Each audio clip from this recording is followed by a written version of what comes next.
अस्सलामुअलैकुम नाजरीन, आप देख रहे हैं JN न्यूज़ और मैं हूं आपकी होस्ट रुबीना चौधरी।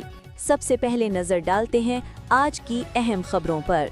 हासिलपुर से हमारे नुमाइंदे याकूब रजा की रिपोर्ट के मुताबिक अल आहद ग्रामर स्कूल हासिलपुर के सालाना इम्तहानात के रिजल्ट का ऐलान कर दिया गया। तफसील के मुताबिक फयाज खान खोखर के बच्चों ने क्लास 6 में फर्स्ट और सेकंड पोजीशन हासिल कर ली। अहले इलाका की तरफ से मुबारकबाद। तफसील के मुताबिक गुज़िश्ता रोज़ Al Ahad grammar school railway road के grammar school railway road Hasilpur के सालाना इम्तहानात के रिजल्ट का ऐलान कर दिया गया, जिसके बाद मुताबिक फयाज खान खोखर सरपरस्त ताला प्रेस क्लब कायम खानी ग्रुप हासिलपुर चेयरमैन उशरा ज़कात हासिलपुर ओल्ड के साहिबजादे हसनैन फयाज खोखर ने क्लास 6 में 250 में से 211 नंबर लेके सेकंड पोजीशन और किंजा फयाज खोखर ने 250 में से 242 नंबर हासिल करके फर्स्ट पोजीशन और जोया नईम खोखर ने चौथी पोजीशन हासिल कर ली है। हासिलपुर के अवामी समाजी हलकों और शहरियों ने उनको मुबारकबाद दी और प्रिंसिपल अल आहद ग्रामर स्कूल अब्दुल रहमान की काविशों को भी सराहा।